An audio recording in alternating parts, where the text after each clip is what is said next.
গুৱাহাটী লোকপ্ৰিয় কবিতানপল্টন বিমানবন্দৰৰ দৃশ্য এয়া সন্মুখত মুখ্যমন্ত্ৰী দেখিছে সন্মুখৰ চিটত মুখ্যমন্ত্ৰী আৰু পিছত জেপি নাড্ডা আৰু হাৰিয়ানাৰ মুখ্যমন্ত্ৰী এয়া দেখিবলৈ পোৱা গৈছে ৰাওনা হৈছে গুৱাহাটী অভিমুখে অতি গুৰুত্বপূৰ্ণ কথা সদ্য সমাপ্ত বিধানসভা নিৰ্বাচনত বিজেপি দলৰ যি অভূতপূৰ্ব সফলতা সেই সফলতাৰ পিছত এয়া আমি দেখিবলৈ পোৱা গৈছে ইয়াতে বিজেপিৰ ৰাজ্যিক সভাপতিগৰাকী আছে আৰু অতি গুৰুত্বপূৰ্ণ দিন আপোনালোকৰ কাৰণে এইমাত্ৰ আমাৰ কেন্দ্ৰীয় পৰ্যবেক্ষক নাড্ডা ডাঙৰীয়া আৰু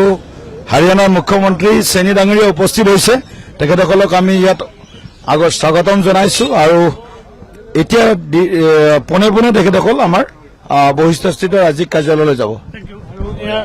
আন এগৰাকী আছে জয়ন্ত মল্লবৰুৱা মন্ত্ৰী দাদা শুভেচ্ছা জনাইছো আৰু কালি আপোনালোকৰ বাবে গুৰুত্বপূৰ্ণ দিন নতুন আগন্তুক 5 বছৰৰ বাবে কোন মুখ্যমন্ত্ৰী হ'ব কালি নিৰ্বাচিত ইতিমধ্যে আমাৰ পৰ্যবেক্ষক নাড্ডাজী আহি পালে আৰু আমি সকলোৱে নাড্ডাজী আৰু চৈনীজীক আমি ইয়াতে সম্বৰ্ধনা শুভেচ্ছা জনালো আৰু অহা কাইলৈ আমাৰ বিধায়িনী দলৰ বৈঠক আছে প্ৰথম বিজেপি বিধায়িনী দলৰ বৈঠক তাৰপিছত এনডিএ বিধায়িনী দলৰ বৈঠক হ'ব আৰু এই বৈঠকতে আমাৰ নেতা নিৰ্বাচন হ'ব আৰু নেতা নিৰ্বাচনৰ পিছতে অহা 12 তাৰিখে আমাৰ নতুন মুখ্যমন্ত্ৰী ডাঙৰীয়াই শপত গ্ৰহণ কৰিব গতিকে আমাৰ কাৰণে এটা আনন্দৰ দিন গৌৰৱৰ দিন অসমৰ ৰাইজে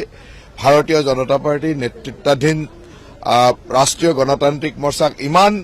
বিশাল হাৰত মৰম কৰিছে গতিকে এই মৰমৰ আচল ফলটো চৰকাৰখন গঠন কৰাৰ ফলটো আমি অহা 12 তাৰিখলৈকে পাম নতুন আশা সকলোৰে কাৰণে নতুন আশা থাকে নতুন নিৰ্বাচন হৈ যোৱাৰ পিছত বিভিন্নজন জিকি আহিছে নতুন মানুহ জিকি আহিছে গতিকে আশা থাকে সদায় যেতিয়া ৰাইজে বেছি মৰম দিয়ে তেতিয়া আমি অধিক বিনম্ৰ হ'ব লাগে অধিক ৰাইজৰ কাৰণে কাম কৰিবলৈ দায়বদ্ধ হ'ব লাগে দায়িত্ব বৃদ্ধি হয় আৰু সেইকাৰণে মই ভাবো যে এইবাৰৰ মৰমে আমাক বহুত বেছি দায়িত্বশীল কৰিব আৰু দায়িত্ব বঢ়াই দিলে